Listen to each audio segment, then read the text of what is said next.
ಸ್ನೇಹಿತರೆ, ಇವತ್ತಿನ ಒಂದು ವಿಡಿಯೋದಲ್ಲಿ ರಾಘವೇಂದ್ರ ಸ್ವಾಮಿಗಳ ಒಂದು ಚರಿತ್ರೆಯನ್ನು ಒಂದು ಕಿರಿದಾಗಿ ಹೇಳಲಿಕ್ಕೆ ಪ್ರಯತ್ನವನ್ನು ಮಾಡ್ತಾನೆ. ಸಾಕಷ್ಟು ಜನ ರಾಘವೇಂದ್ರ ಸ್ವಾಮಿಗಳ ಚರಿತ್ರೆ ಗೊತ್ತು ಅಂತ ಹೇಳಿಬಿಟ್ಟು ಸ್ಕಿಪ್ ಮಾಡಲಿಕ್ಕೆ ಹೋಗಬೇಡಿ.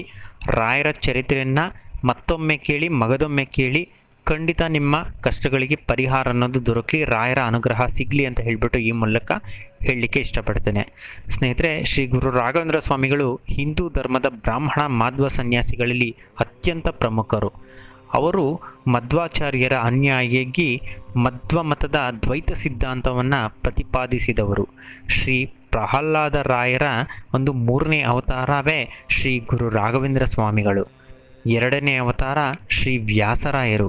ಶ್ರೀ ಗುರು ರಾಘವೇಂದ್ರ ಸ್ವಾಮಿಗಳ ಭಕ್ತರು ರಾಯರು, ಗುರುರಾಯರು, ಗುರುರಾಜರು, ಹೀಗೆ ಇಷ್ಟ ಬಂದಂತೆಲ್ಲ ಅವರನ್ನು ಪ್ರೀತಿಯಿಂದ ಕರೆಯುತ್ತಾರೆ. ಇವರ ಮೂಲ ಬೃಂದಾವನ ಈಗಿನ ಆಂಧ್ರ ಪ್ರದೇಶದ ತುಂಗಭದ್ರಾ ನದಿ ತಟದಲ್ಲಿ ಮಂತ್ರಾಲಯದಲ್ಲಿದೆ. ಈ ಹಿಂದೆ ಈ ಒಂದು ಪ್ರದೇಶ ನಮ್ಮ ಕರ್ನಾಟಕಕ್ಕೆ ಸೇರಿದ್ದಾಯಿತು. ಆದರೆ ಭಾಷಾವಾರು ಪ್ರಾಂತ್ಯ ಹಂಚಿಕೆಯ ಸಮಯದಲ್ಲಿ ನಮ್ಮ ಒಂದು ಏನಿದೆ ಮಂತ್ರಾಲಯ ಮಠ ಆಂಧ್ರ ಪ್ರದೇಶಕ್ಕೆ ಸೇರಿಕೊಳ್ತು ಅಂತ ಹೇಳ್ತಾರೆ. ಇನ್ನು ಕರ್ನಾಟಕದ ರಾಯಚೂರಿನಿಂದ ಸುಮಾರು ಒಂದು 40 ನಿಮಿಷ ಪ್ರಯಾಣವನ್ನು ನೀವು ಮಾಡ್ಬೋದು. ಇಲ್ಲಿ ಪ್ರತಿನಿತ್ಯವೂ ಕೂಡ ಸಾವಿರಾರು ಜನ ಭೇಟಿ ಕೊಡ್ತಾರೆ. ಪ್ರತಿ ವರ್ಷ ಶ್ರಾವಣ ಕೃಷ್ಣ ಪಕ್ಷ ಪಾಡ್ಯದಿಂದ ಶ್ರಾವಣ ಕೃಷ್ಣ ಪಕ್ಷ ತದಿಗೆಯವರೆಗೂ ಭವ್ಯವಾದ ಒಂದು ಆರಾಧನೆ ಇಲ್ಲಿ ನಡೆಯುತ್ತೆ. ಶ್ರೀ ಗುರು ರಾಘವೇಂದ್ರ ಸ್ವಾಮಿಗಳ ಪೂರ್ವಾಶ್ರಮದ ಹೆಸರು ವೆಂಕಟನಾಥ. ಇವರ ತಂದೆಯ ಹೆಸರು ತಿಮ್ಮಣ್ಣ ಭಟ್ಟ, ತಾಯಿಯ ಹೆಸರು ಗೋಪಿಕಾಂಬ. ತಿಮ್ಮಣ್ಣ ಭಟ್ಟರ ತಾತನ ಹೆಸರು ಕೃಷ್ಣ ಭಟ್ಟ. ಕೃಷ್ಣ ಭಟ್ಟರು ವೀಣೆಯಲ್ಲಿ ಪಂಡಿತರು. ವಿಜಯನಗರದ ರಾಜನಾದ ಶ್ರೀಕೃಷ್ಣ ದೇವರಾಯನಿಗೆ ವೀಣೆ ಕಲಿಸಿದ ಗುರುಗಳು ಇವರೇ. ತಿಮ್ಮಣ್ಣ ಭಟ್ಟರಿಗೆ ವೆಂಕಟನಾಥನನ್ನು ಬಿಟ್ಟು ಇನ್ನೂ 2 ಮಕ್ಕಳಿರ್ತಾರೆ, ಗುರುರಾಜ ಮತ್ತು ವೆಂಕಟಾಂಬ ಅವರ ಹೆಸರು. ವೆಂಕಟನಾಥನು 1595ರಲ್ಲಿ ಈಗಿನ ತಮಿಳುನಾಡಿನ ಭುವನಗಿರಿಯಲ್ಲಿ ಎಂಬುದು ಇಲ್ಲಿ ರಾಯರ ಜನನ ಆಗುತ್ತೆ. ಇನ್ನು ವೆಂಕಟನಾಥನು ಬಾಲ್ಯದಲ್ಲಿ ತುಂಬ ಬುದ್ಧಿವಂತ ಒಂದು ಬಾಲಕನಾಗಿರ್ತಾರೆ. ಇವರ ತಂದೆ ಚಿಕ್ಕ ವಯಸ್ಸಿನಲ್ಲೇ ವಿಧಿವಶರಾಗಿರೋದ್ರಿಂದ ಸಂಸಾರದ ಜವಾಬ್ದಾರಿ ಎಲ್ಲ ಅಣ್ಣ ಗುರುರಾಜನ ಮೇಲೆ ಇರುತ್ತೆ. ಇವರ ಪ್ರಾರಂಭಿಕ ವಿದ್ಯಾಭ್ಯಾಸ ಇವರ ಸೋದರ ಮಾವನಾದ ಮಧುರೈನ ಲಕ್ಷ್ಮೀ ನರಸಿಂಹಾಚಾರ್ಯರ ಜೊತೆಯಲ್ಲಿ ಆಗುತ್ತೆ. ಮಧುರೈನಿಂದ ಹಿಂತಿರುಗಿ ಬಂದ ಮೇಲೆ ಇವರ ವಿವಾಹವು ಸರಸ್ವತಿ ಎಂಬ ಒಂದು ಕನ್ಯೆಯ ಜೊತೆಗೆ ಕೂಡ ಆಗುತ್ತೆ. ವಿವಾಹ ನಂತರ ಇವರು ಕುಂಭಕೋಣಕ್ಕೆ ಬಂದು ಶ್ರೀ ಸುಧೀಂದ್ರ ತೀರ್ಥರಲ್ಲಿ ದ್ವೈತ ವೇದಾಂತ ವ್ಯಾಸಂಗವನ್ನು ಮಾಡತೊಡಗುತ್ತಾರೆ. ಅಲ್ಲಿಯ ಮಕ್ಕಳಿಗೆ ಸಂಸ್ಕೃತ ಮತ್ತು ವೇದ ಪಾಠಗಳನ್ನು ಕೂಡ ಗುರುರಾಯರು ಕಲಿಸ್ತಾ ಇರ್ತಾರೆ. ಯಾರಿಂದಲೂ ಫಲಾಪೇಕ್ಷೆ ಇಲ್ಲದೆ ಎಲ್ಲರಿಗೂ ಕೂಡ ವಿದ್ಯಾದಾನವನ್ನು ರಾಯರು ಮಾಡ್ತಿರ್ತಾರೆ. ಅವರ ಆರ್ಥಿಕ ಸ್ಥಿತಿ ಅಷ್ಟು ಚೆನ್ನಾಗಿರೋದಿಲ್ಲ. ಎಷ್ಟು ಸಲ ತಮ್ಮ ಹೆಂಡತಿ ಮಕ್ಕಳೊಂದಿಗೆ ಉಪವಾಸ ಮಲಗಿದ ರಾಯರು ನಿಜವಾಗ್ಲೂ ಅದು ಪರಿಸ್ಥಿತಿ ಹೇಳೋಕ್ಕಾಗಲ್ಲ. ಆದರೂ ಸಹ ಅವರು ದೇವರಲ್ಲಿ ಕೂಡ ಆಗ ನಂಬಿಕೆಯನ್ನು ಕಳೆದುಕೊಳ್ತಾ ಇರಲಿಲ್ಲ. ದೇವರ ಒಂದು ನಾಮಸ್ಮರಣೆಯನ್ನು ಕೂಡ ಅವರು ಬಿಡ್ತಾ ಇರಲಿಲ್ಲ. ಹೀಗೆ ವೆಂಕಟನಾಥರಿಗೆ ಪತ್ನಿ ಮತ್ತು ಮಗನ ಸಮೇತ ಒಂದು ಸಮಾರಂಭದಲ್ಲಿ ಪಾಲ್ಗೊಳ್ಳಲು ಒಮ್ಮೆ ಒಂದು ಆಹ್ವಾನ ಸಿಗುತ್ತೆ.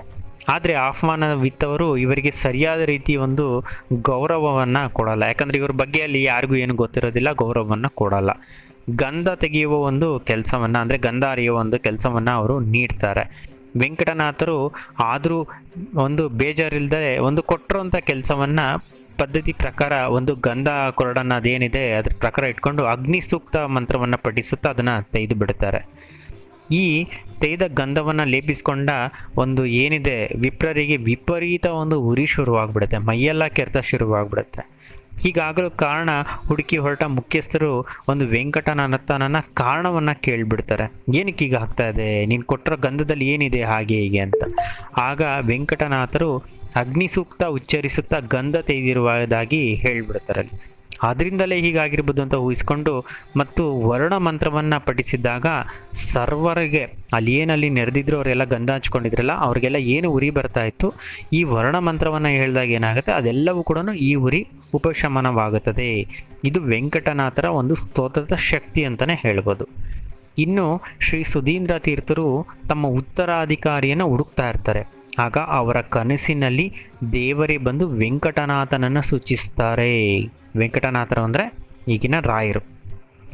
ಈ ವಿಷಯವನ್ನು ಶ್ರೀ ಸುಧೀಂದ್ರ ತೀರ್ಥರು ವೆಂಕಟನಾಥನಿಗೆ ತಿಳಿಸಿದಾಗ ವೆಂಕಟನಾಥನು ಪತ್ನಿ ಮತ್ತು ಮಗುವನ್ನು ನೆನೆಸಿ ನಕಾರಾತ್ಮಕ ಉತ್ತರವನ್ನು ಕೊಟ್ಬಿಡ್ತಾರೆ.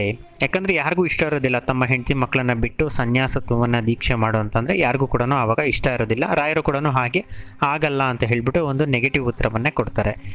ಆದರೆ ಮನೆಯಲ್ಲಿ ಸಾಕ್ಷಾತ್ ಸರಸ್ವತಿಯೇ ದೇವಿಯ ಸ್ವಪ್ನದಲ್ಲಿ ಕಂಡು ಸನ್ಯಾಸಾಶ್ರಮ ಸ್ವೀಕರಿಸಲು, ಅಂದರೆ ಏನಿದೆ ನೀವು ಸನ್ಯಾಸಾಶ್ರಮ ಸ್ವೀಕರಿಸಬೇಕು ಅಂತ ಹೇಳಿಬಿಟ್ಟು ರಾಯರಿಗೆ ಹೇಳ್ತಾರೆ. ಇದರಿಂದ ಒಂದು ಮನಸ್ಸನ್ನು ರಾಯರು ಅಂದರೆ ಆಗಿನ ವೆಂಕಟನಾಥರು ಬದಲಿಸ್ತಾರೆ. ಮನಸ್ಸು ಬದಲಿಸಿದ ವೆಂಕಟನಾಥನು ಪಾಲ್ಗುಣ ಶುದ್ಧ ಬಿದಿಗೆ ಎಂದು ತಾಂಜಾವೂರಿನಲ್ಲಿ ತನ್ನ ಗುರುಗಳಾದ ಶ್ರೀ ಸುಧೀಂದ್ರ ತೀರ್ಥರ ಸಮ್ಮುಖದಲ್ಲಿ ಸನ್ಯಾಸಾಶ್ರಮವನ್ನು ಸ್ವೀಕರಿಸಿ ಶ್ರೀ ರಾಘವೇಂದ್ರ ಸ್ವಾಮಿಗಳು ಎಂದು ನಾಮಾಂಕಿತಗೊಳ್ಳುತ್ತಾರೆ. ಸನ್ಯಾಶ್ರಮದ ಸುದ್ದಿ ತಿಳಿಯುತ್ತಿದ್ದಂತೆ ಮನನೊಂದ ಪತ್ನಿ ಅಂದರೆ ಅವರ ಹೆಂಡತಿ ಏನಿರ್ತಾರೆ ಅವರು ಸರಸ್ವತಿಯವರು ಬಾವಿಯಲ್ಲಿ ಬಿದ್ದು ಆತ್ಮಹತ್ಯೆಯನ್ನು ಮಾಡಿಕೊಳ್ತಾರೆ. ಆಕೆ ನಂತರ ಏನಾಗುತ್ತೆ, ಪಿಶಾಚಿ ಜನ್ಮವನ್ನು ತಾಳ್ತಾಳೆ. ಪಿಶಾಚಿ ಜನ್ಮವನ್ನು ತಾಳಿ ಶ್ರೀ ರಾಘವೇಂದ್ರ ಸ್ವಾಮಿಗಳಿದ್ದ ಸ್ಥಳಕ್ಕೆ ಆಕೆ ಬರ್ತಾಳೆ. ತಮ್ಮ ಪೂರ್ವಾಶ್ರಮದ ಪತಿಯನ್ನು ಈ ಅವತಾರದಲ್ಲಿ ನೋಡಿ ರಾಘವೇಂದ್ರ ಸ್ವಾಮಿಗಳು ಆಕೆಯ ಮೇಲೆ ಒಂದು ತೀರ್ಥವನ್ನು ಸಂಪ್ರೋಕ್ಷಣೆ ಮಾಡ್ತಾರೆ. ಆಕೆಗೆ ಒಂದು ಮೋಕ್ಷವನ್ನು ದಾರಿ ಮಾಡಿಕೊಡ್ತಾರೆ. ಶ್ರೀ ರಾಘವೇಂದ್ರ ಸ್ವಾಮಿಗಳಲ್ಲಿ ಅನೇಕ ವಿದ್ಯಾರ್ಥಿಗಳು ಕೂಡ ವ್ಯಾಸಂಗ ಮಾಡ್ತಿದ್ರು. ಅದರಲ್ಲೊಬ್ಬ ಬಡ ವಿದ್ಯಾರ್ಥಿ ತನ್ನ ವಿದ್ಯಾಭ್ಯಾಸ ಮುಗಿಸಿ ಹೊರಡುವಾಗ ರಾಯರಲ್ಲಿ ಒಂದು ತನ್ನ ಬಡತನದ ಕಷ್ಟವನ್ನು ಅವರ ಬಳಿ ತೋಡ್ಕೊಳ್ತಾರೆ. ತನ್ನನ್ನು ಅನುಗ್ರಹಿಸಬೇಕು ಅಂತ ಹೇಳಿಬಿಟ್ಟು ಒಂದು ಕೇಳ್ಕೊಳ್ತಾನೆ. ಸ್ನಾನದ ಸಮಯದಲ್ಲಿದ್ದ ರಾಯರು ತಮ್ಮ ಬಳಿ ಕೊಡಲು ಏನೂ ಇಲ್ಲವೆಂದು, ಆಗ ತಾವು ಏನು ಕೊಟ್ಟರೂ ನನಗೆ ಮಹಾಪ್ರಸಾದ ಒಂದು ಹಿಡಿ ಮಂತ್ರಾಕ್ಷತೆಯನ್ನು ತಮ್ಮ ಕೈಯಿಂದ ದಯಪಾಲಿಸಬೇಕಂತ ಹೇಳಿಬಿಟ್ಟು ಅವಳಿಗೆ ಕೇಳ್ಕೊಳ್ತಾನೆ.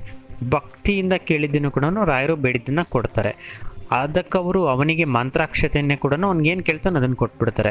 ಮಂತ್ರಾಕ್ಷತೆಯನ್ನು ವಿದ್ಯಾರ್ಥಿಯು ಮಹಾಪ್ರಸಾದ ಅಂತ ಹೇಳ್ಬಿಟ್ಟು ಭಾವಿಸಿ ತನ್ನ ಊರಿನ ಕಡೆಗೆ ಹೊರಟೋಗ್ತಾನೆ, ನಡ್ಕೊಂಡು ಹೊರಟೋಗ್ತಾನೆ. ದಾರಿಯಲ್ಲಿ ತುಂಬ ಕತ್ಲಾಗಿರುತ್ತೆ. ಒಂದು ಮನೆಯ ಜಗನಿ ಮೇಲೆ ಆತ ಮಲ್ಕೊಂಡಿರ್ತಾನೆ. ಹೀಗೆ ಕತ್ಲಾಯ್ತು ಅಂತ ಹೇಳಿಬಿಟ್ಟು ಆ ಸಮಯದಲ್ಲಿ ಮನೆಯ ಮಾಲೀಕನ ಹೆಂಡತಿ ಗರ್ಭಿಣಿಯಾಗಿರ್ತಾರೆ. ಮಧ್ಯರಾತ್ರಿಯಲ್ಲಿ ಒಂದು ನೆಗೆಟಿವ್ ಅಂದರೆ ಏನಿದೆ ಒಂದು ಪಿಶಾಚಿ ಆ ಮನೆಯ ಒಳಗೆ ಹೋಗುತ್ತಂತೆ.